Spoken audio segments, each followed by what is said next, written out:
Ako si Roy, isang guro, magtatato, minsan tindero.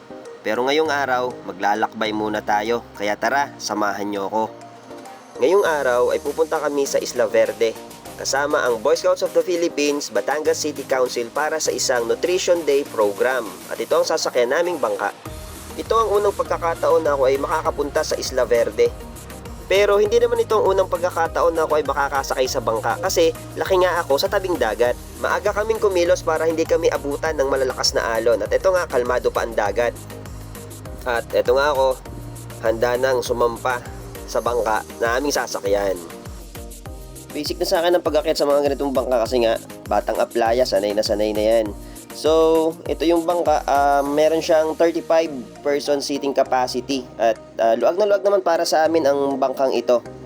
Daladala na din namin ang aming mga kakailanganin para sa Nutrition Day program. At ito nga, isa-isa nang umakyat ang member ng training team. Siyempre, una si Sir Fernan, then si Sir Alfred, nandiyan na din si Sir Angelo, at siyempre ang Mamedrano. At kasama na din dyan si Sir Efren.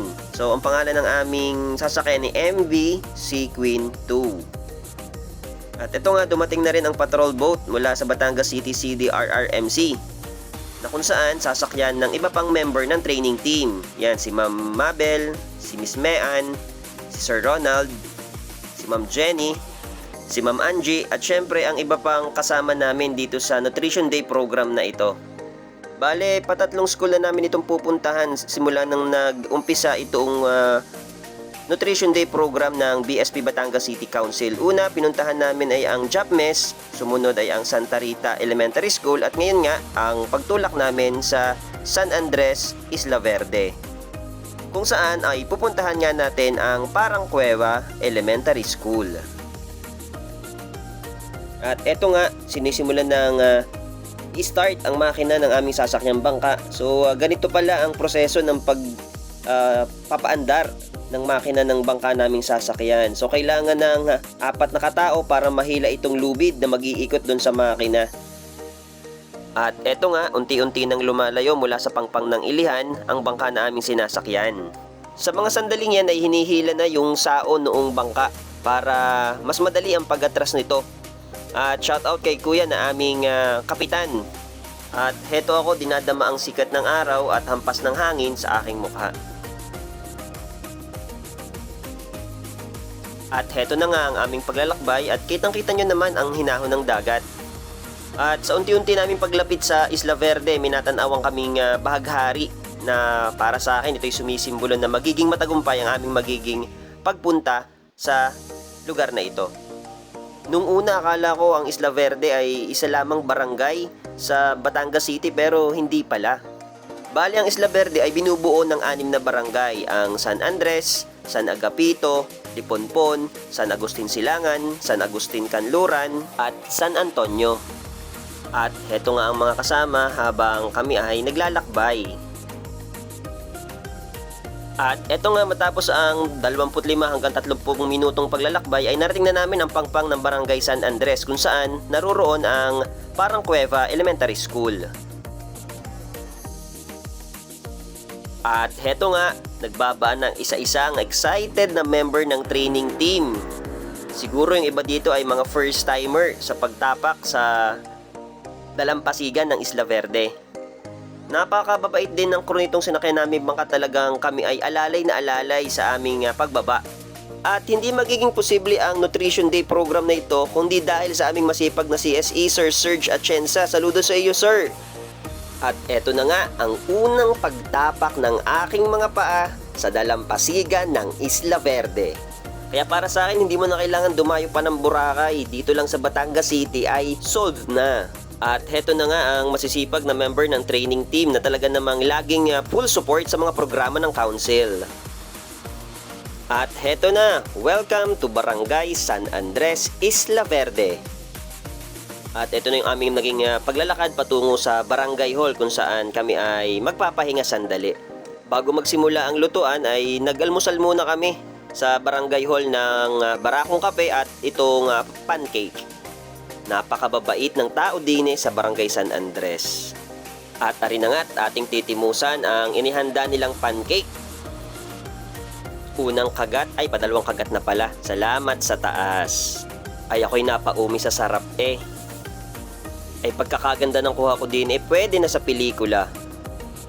At aringat nagsimula na ang pagtutulungan para sa paghahanda ng pagkain para sa mga bata sa Parang Cueva Elementary School. Nagtungo kami sa magiging venue ng aming Nutrition Day program at ito yung stage ng paaralan. Napakaganda, napakalinis at handang-handa na. Sa mga sandaling yan ay tumulong ako sa pagkakabit ng tarpaulin ni Kuya Ramil para pagdating ng mga bata ay handa na ang entablado. Dun sa unang kabit namin medyo mababa daw sabi ng mga teachers. So kaya tinanggal uli namin at itinaas-taas ng konti. At salamat din kay SPO4 na nakatulong namin sa pagkakabit ng tarpaulin. At heto na nga, tagumpay ang aming naging pagkakabit ng tarpaulin. Bale, ang putahe na aming lulutuin ay sinigang na baboy at kita nyo naman yung kipil na kinukuha yung katas ng sampalok at gagamitin bilang pangpaasim. At nandiyan na rin ang mga gulay na ilalahok. So bale, hindi nga namin nilagyan niya ng mga pulbos na pampalasa kasi nga pinopromote namin sa programang ito ang wastong nutrisyon. Syempre, hindi rin nagpahuli ang Parang Cueva Elementary School para sa almusal ng training team. So meron silang nilupak, suman at kape. At ito nga atin ang titikman ng nilupak na saging. First bite, tunay na yan. Masarap siya, solid. Meron niyang condensed milk. At ito nga ibang training team na tinikman nga ang inihanda ng mga teachers. Ngayon, atin naman titikman itong suman. So, yan. Ating tinatanggalan ng balat. Medyo pinagpapawisan. Pinagpawisan na sa pagkain. So, ito kailangan ng isawsaw sa asukal para magkaroon ng lasa. At ito nga, sawsaw, unang kagat. Salamat sa taas. Salamat din sa mga teachers na naging abala sa paghahanda ng pamerienda para sa amin. God bless po. At pasilip muna dito sa ating napuntahang paaralan, ang Parang Cueva Elementary School. Talaga namang napakaganda at ramdam na ramdam mo yung preskong hangin na sumisimoy mula sa dagat. Pagkatapos magmerienda ay isa-isa na rin naming hiniwa ang mga pakwan na idadagdag sa ipapakain sa mga bata. So bali 127 bata pala yung aming papakainin. Pagkatapos ng paghahanda namin ng mga kakainin ng mga bata ay nagkaroon kami ng maikling updates meeting mula sa aming CSE. At ito nga ang bawat isa ay kinig na kinig sa ibinabahagi ni Sir Serge. Pagkatapos ng maikling pagpupulong ay eto nga't inumpisahan na ang programa sa pangunguna ni Sir Efren bilang MC. At ito ang mga bata na handa na para sa aming Nutrition Day program.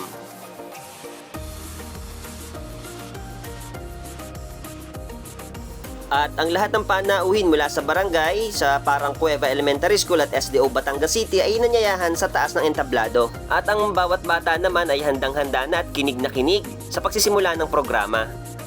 Ang bawat bata ay may daladala ng kanilang lalagyan ng pagkain. At ito nga binigyan na ng pagkakataong makapagsalita ang mga panauhin na siyang naging abala sa pagsasagawa ng Nutrition Day program na ito. So thank you po sa inyong mainit na pagtanggap, pagsuporta sa programa at naisin ng Boy Scouts of the Philippines Batangas City Council. At heto nga ang mga bata, wala nang paglagyan ang excitement at ngiti para sa kanilang magiging tanghalian sa araw na ito. At nagbigay rin ng mensahe ang Council Scout Executive Sir Serge Atienza. Snappy salute sa iyo sir, napaka-produktibo ng mga inilulunsad na programa ng ating samahan. At natapos na nga ang opening program. Syempre dadako na tayo sa sentro ng ating programa, ang tanghalian ng mga bata. Pero bago yon, syempre magdadasal muna. Isa-isa nang pumila ang mga bata para sa organisadong pagbibigay sa kanila ng pagkain. Nakakatuwa din ang mga bata dito dahil ng napakadisiplinado. Siyempre, ang training team ang abala sa pagbibigay ng pagkain sa mga bata. May tagasandok ng kanin, tagasandok ng ulam, at siyempre tagapag-abot ng prutas. Kitang-kita ko sa mata ng mga bata yung saya na nabisita sila ng Boy Scouts of the Philippines. May dala din kaming ice cream para sa bawat isa at sabi nga ng mga teachers dito ay bihirang-bihira silang makatikim ng ice cream. Pagsaludo sa bawat member ng training team na talaga namang hindi alintana ang pagod, ang init, makapagsilbi lamang sa mga nangangailangan. Dahil isa nga sa diwa ng scouting ay ang volunteerismo o ang pagtulong ng walang hinihintay na kapalit. At ito nga si Sir Serge, nakikipagkwentuhan sa mga bata habang sila'y kumakain. At bilang kanilang pasasalamat, syempre hinandugan tayo ng sayaw ng mga bata mula sa Parang Cueva Elementary School, talaga namang napakahuhusay. At hindi naman nagpatalo ang mga guro at ang mga taga-barangay. Syempre hataw kung hataw din niyang mga yan. At hindi rin nagpahuli ang training team. Salamat sa taas at nakatapos ang Nutrition Day program at eto nga, may take out pang nilupak at suman. Ayos! At pagbalik namin sa Barangay Hall, eto nga may nakahain na sampalok. Syempre titikman natin yan. Ang sarap, ang tamis. Mas masarap lalo ito kung seedless. Kasi medyo mahirap tanggalin yung buto dun sa laman.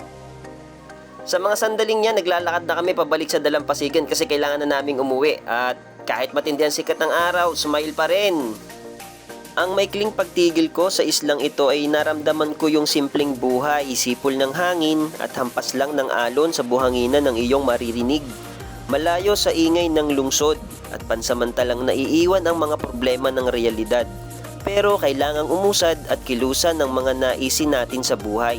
Babalik na uli kami, baon ang makabuluhan at masasayang alaala na nalikha namin sa puso ng mga bata ng Parang Cueva. Sana ay napasaya namin kayo. Salamat din sa Barangay San Andres sa mainit niyong pagtanggap sa Boy Scout of the Philippines Batangas City Council. Habang may panahon ay itama natin ang mga maling gawi natin sa kalikasan. Ating alagaan at protektahan ang anumang meron tayo ngayon. Habang hindi pa huli ang lahat, iisa lang ang mundo, ipalasap natin ang mga likhang ito sa mga susunod na henerasyon. Ang Isla Verde ay isang katangi-tanging obra ng itaas.